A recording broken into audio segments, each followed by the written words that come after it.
नमस्कार, उत्तराखंड का एक खास बुलेटिन देख रहे हैं आप और मैं हूं आपके साथ हर्षवर्धन सिंह। तो आइए बढ़ते हैं आज की खबरों की ओर। प्रदेश के मुख्यमंत्री त्रिवेंद्र सिंह रावत ने सितारगंज नगर के उमरिया रोड पर बने एक अत्याधुनिक हॉस्पिटल का उद्घाटन किया। इससे पूर्व उन्होंने गुरुद्वारा नानक मत्ता साहिब पहुंचकर वहां माथा टेका और देश व राज्य की खुशहाली के लिए प्रार्थना की। इस दौरान गुरुद्वारा प्रबंधक कमेटी की ओर से उन्हें सरोपा व स्मृति चिन्ह भेंट कर सम्मानित किया गया। आपको बता दें कि मुख्यमंत्री त्रिवेंद्र सिंह रावत नानक मत्ता के भाजपा विधायक डॉक्टर प्रेम सिंह राणा के निवास पर शादी समारोह में शिरकत करने पहुंचे थे।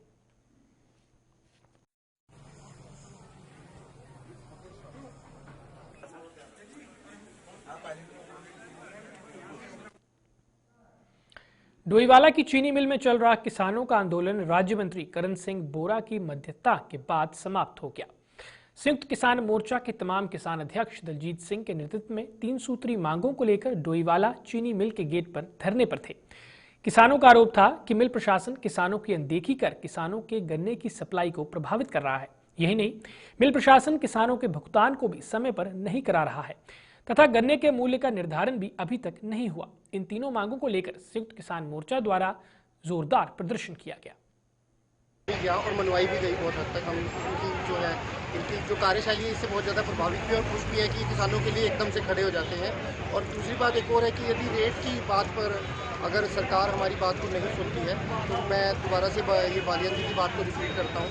किसान जो है आंदोलन की जो बातें रहेगा और इन चीज़ों पे सरकार को सोचना भी चाहिए। देखिए, हर तरफ से डीजल पेट्रोल हर चीज़ की रेट बढ़ गई है। अल्टीमेटली जो खेती है वो डिपेंड हो चुकी है डीजल पे और मशीनरी पे। इस वजह से मैं सरकार से ये निवेदन करूँगा कि सरकार जो है गन्ने के रेट के बारे में विचार करें, उसको बढ़ाएं।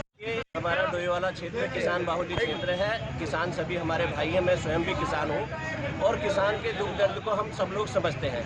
हमारे यहाँ पे जितने भी हमारे किसान भाई पहुँचे हैं, उनके प्रतिनिधि पहुँचे हैं, सब लोगों को किसानों की चिंता है और इस मैटर को हमने गंभीरता से लिया और मैं इसलिए अपने किसान भाइयों के बीच आया हूँ। मैंने शुगर मिल प्रशासन से वार्ता की और हमारे किसान प्रतिनिधि भी उस वार्ता में शामिल हुए और सबकी सहमति से इसका समाधान निकाल लिया गया है। अब सुचारू रूप से फैक्ट्री प्रारंभ कर दी गई है।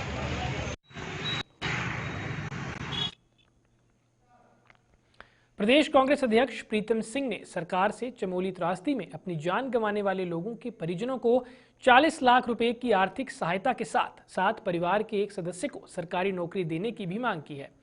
ये बात प्रदेश कांग्रेस अध्यक्ष प्रीतम सिंह ने काशीपुर के छावनी चिल्ड्रन अकेडमी में आयोजित भारोत्तोलन प्रतियोगिता के शुभारंभ के दौरान कही। इससे पहले काशीपुर पहुंचने पर कांग्रेस कार्यकर्ताओं ने उनका जोरदार स्वागत किया।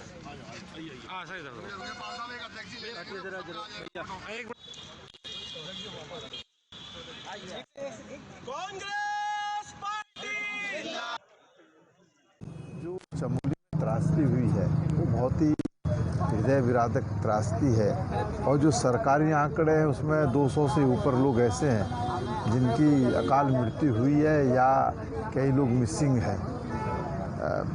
सही बात है कि जो मुआवजा मिलना चाहिए था उतना मुआवजा जो है नहीं मिल पाया है। हम सरकार से कहना चाहते हैं कि उनको जो है कम से कम एक परिवार को जो है 40 लाख रुपया कम से कम मुआवजा मिले और टीएचडीसी जो है एक परिवार को जो सरकारी नौकरी देने का काम करे ताकि जो परिवार अपने पैरों पर खड़ा हो सके।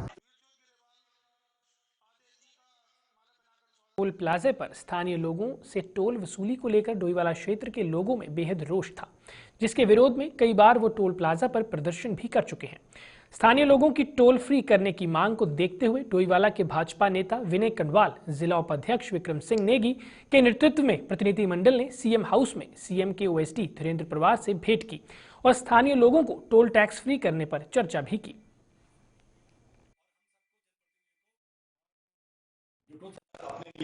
जो टोल बैरियर का शुल्क है उसको माफ करना चाहते थे, उसको निःशुल्क रखना चाहते थे।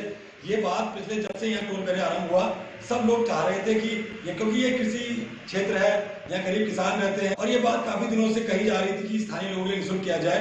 इसके लिए हमारे जनप्रतिनिधि जब हमसे मिले तो हमने जो यहाँ संचालक है उनसे वार्ता की और इसकी मध्यस्थता करते हुए हमारे आदरणीय मुख्यमंत्री जी के विशेष कार्याधिकारी धीरेन्द्र सिंह पवार जी ने हम दोनों को वहां बुलवाया, जनप्रतिनिधियों को और टोल प्लाजा के संचालक को, और मध्यस्थता करते हुए क्षेत्रवासियों के लिए ये एक बहुत सकारात्मक प्रयास रहा और जितने भी यहाँ पर हमारे डोईवाला क्षेत्र के निवासी हैं हमारी जो टोल संचालक है उनसे जो वार्ता हुई है उसमें यह निश्चित किया गया है कि समस्त स्थानीय निवासी जो रेवला क्षेत्र के हैं वो फास्टैग अपनी गाड़ी पर लगवाएंगे और अपना गाड़ी का नंबर वहां पर नोट करा देंगे।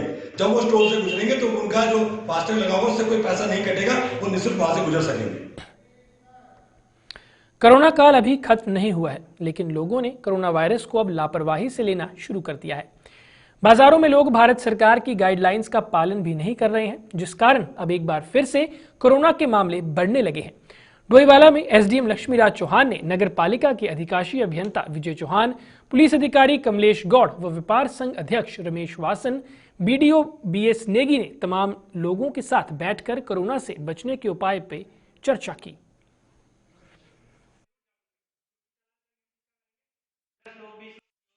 देश में देख रहे होंगे कई राज्यों में क्या पुनः लॉकडाउन की स्थिति आ गई है, तो इसी के क्रम में जो शासन से या जिलाधिकारी महोदय से जो निर्देश प्राप्त हुए हैं उसके क्रम में आज यहाँ पे व्यापार मंडल के और हमारे जो जनपद निधि हैं उनके साथ बैठक की गई और उनसे यही अनुरोध किया गया कि जो हमारी कोविड की जो गाइडलाइन है कि सोशल डिस्टेंसिंग हो गया, मास्क का प्रयोग हो गया या सैनिटाइजर का यूज़ करना है, इसको लेके अभी जागरूक बने रहें और इसका हम अपनी दैनिक जीवन में क्या इसका प्रयोग करते रहें। हमें क्या अभी सावधान रहना है, अभी क्या है खतरा टला नहीं है, तो यही सोच के इसी बात का हमें अनुरोध कर रहे हैं सभी व्यापार मंडल के साथियों से कि इस बात को पूरे समय। जैसा आप जान रहे हैं कि उत्तराखंड में हमारे जो संक्रमण केसेस हैं वो इतने नहीं अधिक हैं, किंतु जैसे कि सूचना हम समाचार पत्र में पढ़ रहे हैं और पता चल रहा है कि हमारे जो निकटतम राज्य हैं जैसे महाराष्ट्र हो गया या उत्तर प्रदेश हो गया या अन्य राज्य हैं, वहाँ पर संक्रमण जो है धीरे धीरे फिर से वैसे ही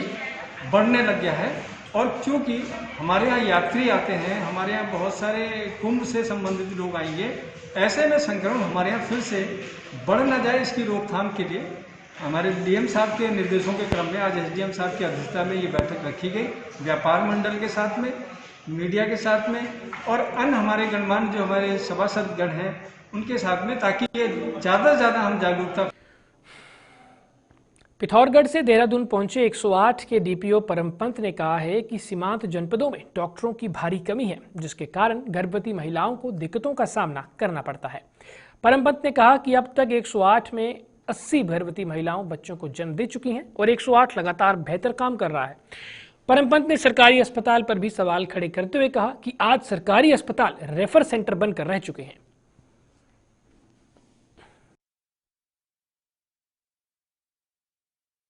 देखिए, पिथौरागढ़ जनपद जो है पिथौरागढ़ जो है हमारे उत्तराखंड का सीमांत जनपद है, जो कि जिसकी भी सीमाएं जो है नेपाल से और चाइना बॉर्डर से मिलती हैं। वहाँ पर आपदाग्रस्त क्षेत्र बहुत ज़्यादा है, तो स्वास्थ्य सेवाओं के मामले में अगर बात करें तो 108 जो है वहाँ पर जीवनदायिनी की तरह से मानी जाती है, क्योंकि वहाँ पर चाहे गर्भवती महिलाओं की बात हो, चाहे आप एक्सीडेंट की बात हो, चाहे किसी भी प्रकार की बीमारी की बात हो, तो 108 ही सबसे पहले पहुँचती है। चाहे हम एक्सीडेंट की बात करें, गर्भवती महिलाओं की खासतौर से ये बात है कि पिथौरागढ़ जनपद में अगर हम बात करें पिछले एक साल में 80 डिलीवरी जो हुई है 108 एम्बुलेंस में उनके कर्मियों के द्वारा की है। उसका कारण क्या है कि जो अस्पताल है वो काफ़ी ज़्यादा दूर है, और दूसरा क्या है कि जो अस्पताल अगर बने भी हैं तो उन अस्पतालों में गाइनोकोलॉजिस्ट नहीं है, जिसकी वजह से हमेशा चाहे धारचूला हो, मुंशियारी हो, थल हो, बेरीनाग हो, दूरस्थ क्षेत्र के जितने भी अस्पताल हैं वहाँ से महिलाओं को, गर्भवती महिलाओं को जिला अस्पताल में रेफर कर दिया जाए। आइए बढ़ते हैं अगली खबर की ओर। दून मेडिकल कॉलेज अस्पताल में बिना मानकों के कैंटीन संचालित की जा रही है, लेकिन इसकी भनक दून अस्पताल प्रशासन तक को नहीं है। वहीं दून मेडिकल कॉलेज के एमएस डॉक्टर केसी पंत ने कहा है कि मामला उनके संज्ञान में नहीं था, लेकिन अब पूरे मामले की जांच करवाई जाएगी कि आखिरकार किसके कहने पर यह कैंटीन संचालित की जा रही थी। बिना मानकों के चल रही कैंटीन पर एमएस ने कमेटी का गठन किया है और कैंटीन संचालित कर रहे व्यक्ति पर कार्रवाई करने की बात भी कही है।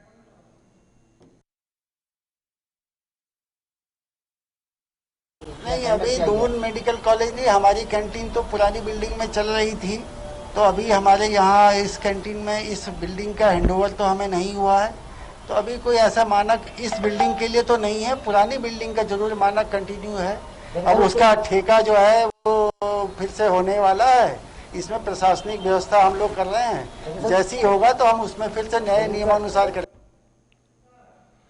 गुजरात में नगर निगम के चुनावों में आम आदमी पार्टी को सूरत में 27 सीटों पर हुई शानदार जीत के चलते आम आदमी पार्टी के कार्यकर्ता उत्तराखंड में भी उत्साहित नजर आ रहे हैं। आम आदमी पार्टी के वरिष्ठ नेता रविंद्र जुगरान ने खुशी जताते हुए कहा है कि ये आम आदमी पार्टी के लिए बहुत बड़ी उपलब्धि है और बीजेपी और कांग्रेस के लिए बहुत बड़ा झटका। उन्होंने कहा कि आम आदमी पार्टी उत्तराखंड में भी 2022 में ऐसा ही प्रदर्शन करेगी। बात हो रही है, एक नए अध्याय का श्री गणेश हुआ है, प्रारंभ हुआ है और सूरत जो कि डायमंड मर्चेंट कह लीजिए, डायमंड का जो कारोबार है, हीरे जवाहरात का, हिंदुस्तान में ही नहीं विश्व में सूरत की एक अलग पहचान है। तो ये शुरुआत है और आगे आगे आगाज अच्छा है तो अंजाम भी अच्छे होंगे। इससे उत्साहवर्धन होगा जो हमारा काडर है, जो हमारे कार्यकर्ता हैं और एक नई ऊर्जा का संचार होगा। और गुजरात जो केंद्र सरकार का जिस पे बहुत एम्फेसिस है, जोर है, जहां पिछले 15-16 साल से बीजेपी की सरकार चल रही है, वहां कांग्रेस को माइनस करते हुए, बीजेपी को नुकसान पहुंचाते हुए हमने अपना एक स्थान बनाया है।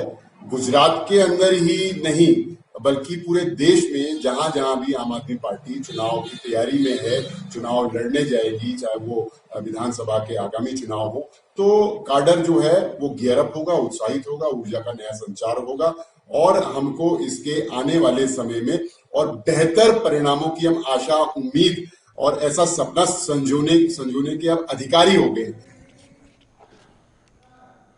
सरकार ने लक्सर में रोडवेज बस अड्डे के निर्माण को मंजूरी देने के बाद उसके लिए भूमि के चयन से लेकर शिलान्यास तक की औपचारिकताएं करीब 1 महीने पहले पूरी कर दी थी, लेकिन इसके बावजूद भी आज तक बस अड्डे का निर्माण कार्य शुरू नहीं हो पाया, जिसको लेकर क्षेत्रीय लोग और रोडवेज विभाग भी सरकार पर उंगलियां उठा रहे हैं। लोगों का कहना है कि लक्सर विधायक संजय गुप्ता द्वारा शिलान्यास के समय दावा किया गया था कि आज से ही बस अड्डे के निर्माण का काम भी शुरू हो जाएगा, लेकिन ठेका लेने वाली निर्माण एजेंसी ने अभी तक यह काम शुरू नहीं किया है। इसके अलावा और क्या कहना है स्थानीय लोगों का, इस पर पेश है हमारे संवाददाता जसवीर सिंह की ग्राउंड जीरो से रिपोर्ट। बस अड्डे के लिए एक भूमि का चयन किया गया था, जिसे सरकार ने बस अड्डे के निर्माण के लिए स्वीकृत करने के बाद मंजूरी दे दी थी और हम मौजूद हैं उसी जगह पर। आप मेरे पीछे देख सकते हैं, मैं कैमरा में से कहूँगा, ये वही भूखंड है जिस पर रोडवेज बस अड्डे के लिए इसका चयन किया गया। और यहाँ ये बताना जरूरी हो जाता है कि विधायक संजय गुप्ता, लक्सर विधायक संजय गुप्ता द्वारा इस पर बाकायदा करीब 1 माह पहले इसका शिलान्यास पूजन कर दिया गया था। निर्माण के लिए ईंट भी रखी गई थी, वो अभी भी जो मिट्टी का ढेर है उस बात की गवाह है कि यहाँ शिलान्यास हुआ था, लेकिन अभी तक निर्माण कार्य शुरू नहीं हुआ। क्या वजह है, क्यों निर्माण में देरी हो रही है, इसका पता नहीं है, क्योंकि जो अधिकारी हैं इससे संबंधित वो बात करने को तैयार नहीं है। विधायक ने भी इस बाबत दोबारा करके यहाँ झांकना गवारा नहीं समझा है। और जो सबसे बड़ी दिक्कत है वो ये है कि लक्सर एक ऐसा सेंटर है जहाँ उत्तर प्रदेश और हरियाणा, दिल्ली तक के यात्री लक्सर आते हैं, लेकिन यहाँ आगे सवारी का कोई साधन यानी यात्रा का कोई साधन न होने की वजह से दिक्कतें उठाते हैं। खास तौर पर ये बड़ा जंक्शन होने की वजह से देश के विभिन्न हिस्सों से लोग देवभूमि उत्तराखंड के विभिन्न हिल स्टेशनों पर और खासकर हरिद्वार, ऋषिकेश जैसे जो खासकर देवधाम है वहाँ जाते हैं, लेकिन उन्हें दिक्कतें होती हैं।